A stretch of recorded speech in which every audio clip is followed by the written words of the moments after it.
Hello, I'm Matthew Malcolm with California Ag Network, reporting to you here today with Congressman John Duarte from Duarte Nursery, also of the 13th Congressional District in California. 2 years into the job, right, when the November elections come, and wanted to talk with you about, what have we done? We sent a farmer to Congress. What kind of representation and what have you been working on specifically for agriculture? Sure. And what can we expect in the future should you be elected to continue in November? Well, the biggest thing we're working on right now is our foreign retaliatory agricultural tariff supplement. A big reason that many farm families here in California are kind of on their heels, some are selling land, is because we've lost our ag export volumes that we had prior to some of the trade wars. We won a 5-year lawsuit with China and the World Trade Organization, and it still hasn't changed their behavior. So I'm kind of trying to come up with ideas that'll really reset California agriculture, get our exports back, and that is refunding the retaliatory ag tariff through a supplement program in the Commodity Credit Corporation so that exporters who export almonds, pistachios, walnuts, corn, soybean, milk, dry milk, cheese, I don't care, agricultural commodities that are hit with agricultural retaliatory tariffs, get that refunded back to them. We're not going to straighten out agriculture in California until we start exporting the same volumes we were exporting, and that means we've got to supplement back the ag tariff. And so that's my biggest bill. And so how will this directly impact our producers here in California? I mean, thinking about the past, there was some assistance with trade mitigation funding. How does that compare? Well, the old trade mitigation funding went to everybody whether they exported or not. And so if they got hit with tariffs, they didn't export to the tariffed markets because they'd have to discount. This is the same thing that we did under the market facilitation program, except it targets the money to those who export into retaliatory ag tariff nations so that we push that volume where it was going.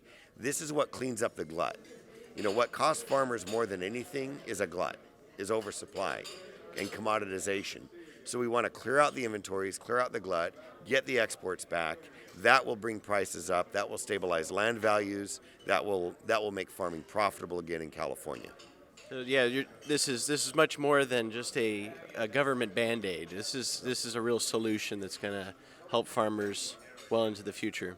Yeah, we're in an emergency situation right now. We've got very large operations and very small operations all through the valley selling land.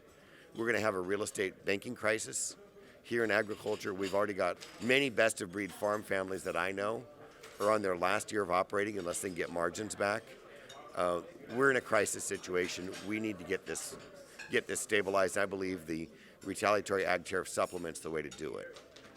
Great, and other aspects of agriculture. I mean, there's so many things I'm sure you can talk about.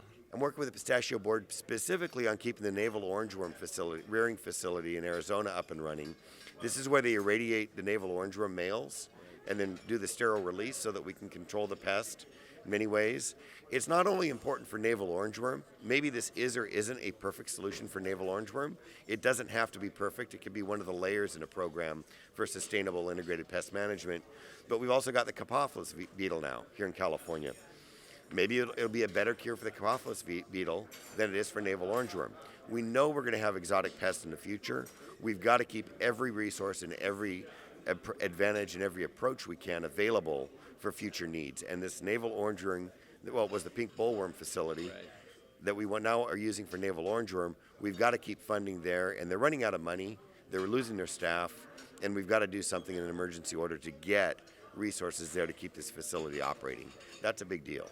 Well, it only makes sense because we're talking about a pesticide-free solution, and California, CDFA, they have all these lofty goals of getting rid of some high-risk pesticides and things like that. So it only makes sense as one of the tools in the bucket, right, for the future. And then we're carrying another bipartisan bill I'm doing with Jimmy Panetta from up in Silicon Valley in Carmel, which is called the Gates Act. And there we're trying to get rid of the income limits for EQIP programs, for tree assistant programs, for some of the different conservation programs. If we want to do groundwater recharge and groundwater and water conservation programs, we need the big farmers to do it. So some of the income limits on the conservation programs hurt ourselves. if we really want large-scale recharge, we've got to work with the large-scale landowners and not try and squeeze the programs under certain small limits where the smaller guys may not have the extra land, they may not have the flexibility, they may not have the scale to really do the kind of projects that'll move the needle ecologically. And so the Gates Act is a bipartisan effort to get rid of some silly income limits for people to do things that we want them to do. That's a big deal. We're also doing little things. Right now, if you buy fresh vegetables and fruits, you get a SNAP benefit, an enhancement to your SNAP allowance. Well, why not frozen vegetables? Why aren't, every mom's got frozen peas and carrots, every cauliflower and broccoli chopped up in bags. They microwave them, they go on the table. They're affordable, they're efficient, they're very nutritious and important. We shouldn't be discriminating against how moms get that dinner on the table in the SNAP program. So we're trying to do some little tweaks that solve some, I think, illogical elements of the SNAP program.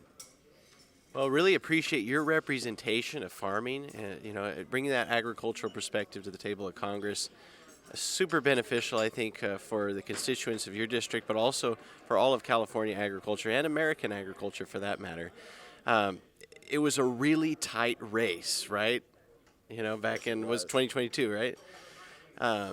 In fact, it was the tightest race in the nation, right? So yes. Looking forward to November 2024 this year, what are your thoughts and what would you have to say to your constituents particularly for the support that you need to make this keep going on these initiatives? We're going to keep doing our job. We're going to keep reaching out to all the communities within the Central Valley, the Hispanic, the Hmong, Cambodian, Sikh, Assyrian, Armenian. We're going to reach out to all the communities, make sure they're all being served by our office, that they're engaged with us. We're going to make sure our policy proposals are relevant and impactful to the district. And then we're going to campaign hard. And anybody who claims that this race is anything but a toss-up through Election Day is talking about what they're hoping, not what the analysis says, because we know this is a tough majority-making district, and we're going to have to fight for it all the way through Election Day. Well, I think it's really nice, especially, like I said, your perspective and not just having these career politicians, running the whole show. So having your perspective from agriculture industry, real business experience and in your representation is just real critical. I think a lot of folks in the Valley here are very encouraged that one of their own, someone who was born here in the Valley, raised their family, built their business here in the Valley, was able to step up and say, I don't like the way America's going. I want to stop socialism. And I want to get elected to Congress in a seat that should be a Democratic seat, but I'm going to bring it over to the Republican seat and stop America's slide towards socialism. And we've always given each other $1,000 here and there and seen these races come and go, and someone's going to run against this one or that representative. But we won this one, and we won at a very, very critical time when we achieved a very small majority in Congress and we were able to stop a very devastating agenda. And I think it's encouraged, I hope it inspires a lot of future potential candidates to step up and do the same thing. Congress, the Assembly, the State Senate, we all need more normals in there. We need more people that come from an on-the-ground, in-district business background or professional background to serve in the Capitol and bring a real experience back to Washington, D.C. to run this government. And I'm honored to do it, but I won't be there forever. I hope everyone looks at this and says, yes, it is possible. We can do that. And we have a responsibility to do it when we think we're uniquely positioned to take one of these seats and assert our values. It's easy to just sit around and complain about the way things are, but you're one that decided to do something about it. So definitely you have my respect and the respect of the agricultural industry here. Read more about these things in our publications, and best of luck with the elections. Good Matthew Malcolm, CaliforniaAgNet.com.